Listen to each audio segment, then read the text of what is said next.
Hello बच्चों, welcome back to the channel. कैसे हैं सब लोग? आई होप सब बहुत ही ज्यादा बढ़िया हो और आपके जो एग्जाम्स है बेटा वो एक नंबर जा रहे हो। अगर एग्जाम्स अच्छे गए हैं बहुत अच्छी बात है बेटा। अगर आपका मैथ्स, लॉ या अकाउंट्स किसी भी एक एग्जाम में कोई भी पंगा हुआ, ये लास्ट एग्जाम जो अभी आप देकर आए हो जस्ट 2 से 4 बजे तक, वो मैथ्स का था। अगर कोई भी पंगा हो बेटा, प्लीज टेंशन फ्री रहना। जो एग्जाम हो गया है उसे आप चेंज नहीं कर सकते, बट इकोनॉमिक्स के एग्जाम, आपके लास्ट एग्जाम पे उस चीज का इंपैक्ट मत पड़ने देना।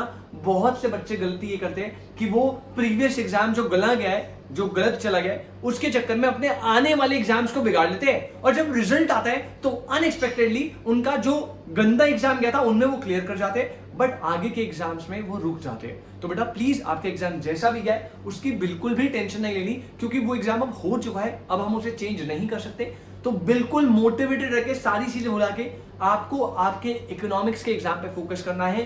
सिर्फ बेटा अप्रोक्सीमेटली मोटा मोटा 2 दिन बचे हैं, 2 दिन की और मेहनत है, उसके बाद आपका 6 मंथ्स का जो हार्डवर्क है, जो कंसिस्टेंसी है, वो आपको पे ऑफ करेगी, ट्रस्ट मी।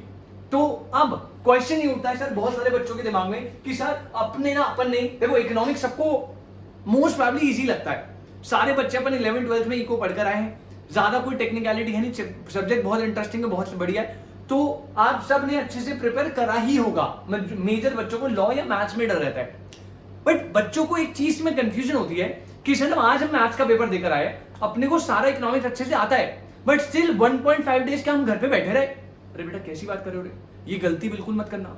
इन 1.5 डेज में आपको बेस्ट यूटिलाइजेशन करना है।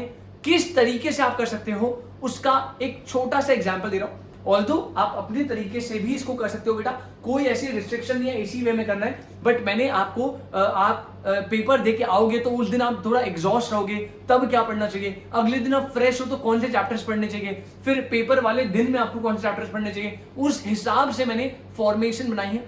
ठीक है, तो आराम से देखते हैं कॉन्सेप्ट क्या है। सर समझो, मैंने 3 दिन हमारे पास अवेलेबल है। सबसे पहले 28 जून, 29 जून और 30 जून जिस दिन आपका एग्जाम है। सबसे पहले 28 जून को यानी कल आप अपना मैथ्स का एग्जाम देकर आएंगे।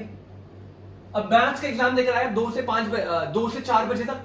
फिर मैं इसी दिन में स्लॉट 1 दे रहा हूं विच इज आफ्टर एग्जाम, यानी 4 बजे आपका एग्जाम खत्म हुआ, आराम से आप आओगे, थोड़ा ब्रेक लोगे, 7 बजे से सुबह 2 बजे तक, यानी ये 7 आवर्स का जो स्लॉट है, सबसे पहले इस टाइम पे इकोनॉमिक्स के 2 चैप्टर आपको कवर करने हैं। सबसे पहला chapter number 1 which is introduction to business economics, और second chapter number 2 which is business cycle. Chapter number 2 नहीं, सॉरी, चैप्टर नंबर 5, गलती से बोला, chapter number 5 which is business cycle. जिस दिन आप मैथ्स का एग्जाम देकर आओगे उसी दिन 7 बजे से तब तक आपको बैठे रहना जब तक आपको चैप्टर नंबर 1 इंट्रोडक्शन और chapter number 5 business cycle notes पढ़ने। जिस भी इंस्टीट्यूट आप पढ़ रहे हो सबसे पहले नोट्स पढ़ने हैं। नोट्स के बाद आपको मॉड्यूल से बिल्कुल थोरो रीडिंग करना है, पूरा एक लाइन रीडिंग करा, जल्दी जल्दी नोट्स से लर्न करे, रीडिंग करा। उसके बाद आप करेंगे इन 2 चैप्टर्स के मॉड्यूल के बैक के क्वेश्चंस, और फिर कर लेना इसके प्रीवियस ईयर क्वेश्चंस जो स्कैनर्स में दिए होते हैं, राइट। ये दोनों चैप्टर्स आपके बेटा बिल्कुल बढ़िया तरीके से प्रिपेयर कर लेना है इन सेमिनार्स के स्लॉट में। नोट्स को लर्न करना है, मॉड्यूल से रीड करना है, मॉड्यूल के बैक के क्वेश्चन, प्रीवियस ईयर क्वेश्चन, ये आपने डन कर लिया। उसके बाद अगले दिन आप 2 बजे सोए, अगले दिन स्लॉट 2 बनाए, सुबह उठे 8 बजे से लेके 5 बजे। बहुत ही लंबा चौड़ा टाइम है, बहुत लंबा चौड़ा टाइम। अब इस ड्यूरेशन में आपको एक हेक्टिक काम करना है विच इज इकोनॉमिक्स में। आपको क्या करना है, सबसे पहले chapter number 2 which is demand and supply, theory of demand and supply, chapter number 3 theory of production and cost, और chapter number 4 which is forms of market and price determination in different market. ये 3 topics आपको इस slot में, बहुत बड़ा time है बेटा, 4 और 5 अप्रोक्सीमेटली 8-9 घंटे आपके पास अवेलेबल है। इस 9 आवर के स्लॉट में आपको ये 3 टॉपिक्स करने हैं, डिमांड सप्लाई वाली यूनिट, प्रोडक्शन कॉस्ट वाली यूनिट और मार्केट वाली यूनिट। ये तीनों यूनिट्स को आप निपटा दीजिए भाई साहब, मजा आ जाएगा, आपकी इकोनॉमिक्स खत्म। करना कैसे है, पहले नोट से लर्न करना है, मॉड्यूल से रीड करना है, मॉड्यूल के बैक के क्वेश्चन और स्कैनर के प्रीवियस ईयर क्वेश्चन। ये करने के बाद 5 से 7 ये 2 आवर्स का आप थोड़ा सा ब्रेक, फ्रेशन अप होना, आराम से बाहर घूम कर आना, वॉक कर आना, रिलैक्स करना, और थर्ड स्लॉट आप बैठेंगे अपना 7 PM से सुबह 2 बजे तक। अब इस स्लॉट में आपको बीसीके वाला पोर्शन करना है। सर बीसीके में सर 6 चैप्टर्स, यही तो मुद्दा है, करे कैसे? बेटा सबसे पहले अभी आप एग्जॉस्ट हो चुके होंगे सुबह से पढ़ते हुए, तो मैं आपको इजी और इंटरेस्टिंग टॉपिक दूंगा।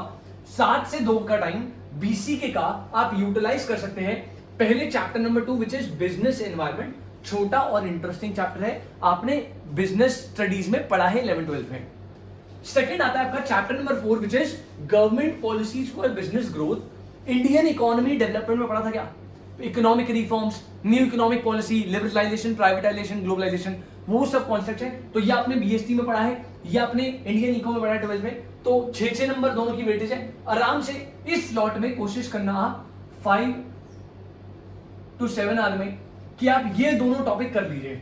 करना कैसे है बेटा, मॉड्यूल से रीड करना है सिर्फ, और रीड मतलब लर्न नहीं करना, थोरो रीडिंग करनी है अच्छे से।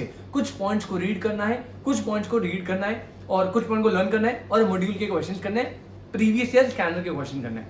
यही पैटर्न आप पूरे में फॉलो करते रहना, राइट। उसके बाद आप जाते हैं बेटा सुबह, जिस दिन आपका एग्जाम है, स्लॉट 4, सुबह 8 बजे आप उठो, 2 बजे पेपर देने जाना है, 12 बजे तक आपके पास टाइम है, फिर से 4 आवर्स। इस 4 आवर्स में आप बीसीके के 2 सिंपल टॉपिक उठा सकते हो। पहला इंट्रोडक्शन, इजी टॉपिक है, और next chapter number 5 is organisation facilitate business. इसमें पता क्या पढ़ाएंगे, आरबीआई क्या है, मतलब जो वो ऑर्गेनाइजेशन जो बिजनेस को फैसिलिटेट करती है, लाइक आरबीआई हो गया, लाइक सेबी हो गया, ईडा हो गया, है ना, नबार्ड हो गया, national bank for agriculture and rural development. ये सारे ऑर्गेनाइजेशंस मल्टीपल, ये क्या होते हैं, इनके फंक्शंस क्या होते हैं, कोऑपरेटिव बैंक्स हो गए, बहुत सारी वैरायटी ऑफ ऑर्गेनाइजेशंस है, उनके बारे में आपको पढ़ाना है बेटा। ये जो बीसीके वाला पोर्शन है ना, इसके अलावा सर 2 चैप्टर और बच रहे हैं। सर एक वो इंडस्ट्रीज वाला चैप्टर है, वो कैसे याद हुआ? अरे बेटा आप समझो मेरी बात, वो चैप्टर की जो वेटेज है वो 4-5 नंबर, 4-5 क्वेश्चन उससे बनेंगे। अब 4-5 क्वेश्चन के लिए आप इतने ज्यादा अगर एफर्ट मारोगे कि आपको भाई कंपनीज के नाम, उनके लोगोज, उनके ब्रांड नेम कैसा है, उनके सीईओ सीएफओ कौन है, 5 नंबर के लिए मुझे नहीं लगता कि इतने ज्यादा एफर्ट्स वहां पे इन्वेस्ट करना वर्थ है, राइट। आप कितना भी कोशिश कर लो बेटा, इट इज नॉट पॉसिबल कि आप वो सारा लर्न कर पाओ, हो ही नहीं सकता।